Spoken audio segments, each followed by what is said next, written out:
Et toujours on se promène dans cette galerie Nouvelle Vague. Regardez comme on est bien ici entouré de statues avec Keita. Bonjour. Oui, bonjour.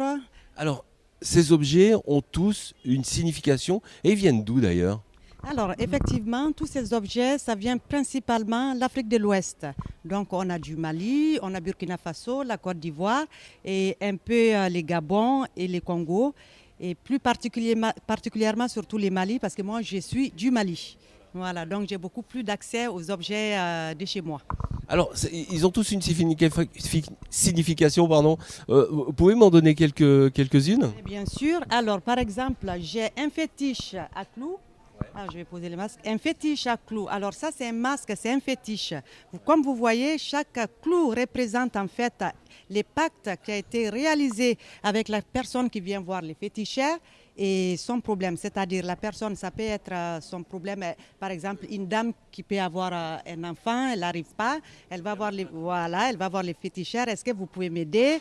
Et donc les féticheurs, il va mettre les clous par rapport à son problème. Et donc chaque clou représente un souci ou peut-être un problème aussi positif, hein, parce qu'il n'y a pas que les mâles. Hein. Voilà. Et donc ça vient du Congo. Donc c'est une pièce vraiment chargée d'histoire. Mais comment vous faites pour récupérer tous ces objets? Vous allez dans les tout petits villages, dans les marchés?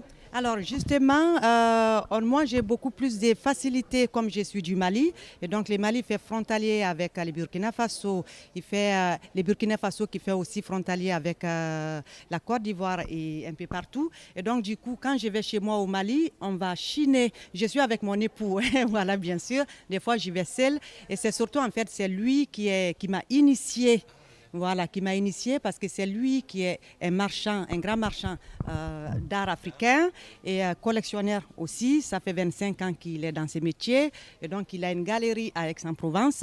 Et donc au départ, c'est lui qui m'a initié doucement, doucement à me faire prendre la conscience de cette culture magnifique.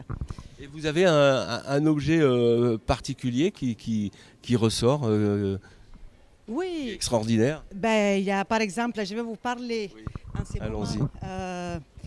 Je vais vous parler les tchèques. Voilà. Alors, ça c'est un tchèque, ça veut dire l'homme courbé. Les tchèques, en fait, c'est l'adaptation de l'homme à son environnement. Voilà, c'est-à-dire chaque année, les Dogons, c'est des ethnies qui se trouvent au Mali. Et donc chaque année, les Dogons, ils font une fête dans les villages. Et donc la fête, c'est-à-dire la personne qui arrive à danser en se courbant le plus possible, c'est-à-dire cette personne arrive à s'adapter dans la vie quotidienne. Voilà, donc c'est l'adaptation de l'homme à son environnement.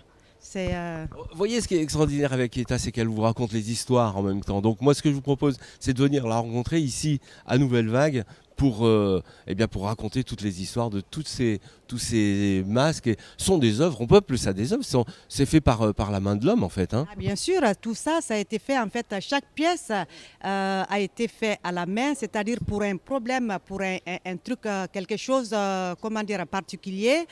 C'est pas des, comment dire, des objets d'artisanaux. Chaque pièce a une signification. Voilà, c'est ça qui est fabuleux. C'est- Super. Des œuvres magnifiques à découvrir ici à Nouvelle Vague. À plus.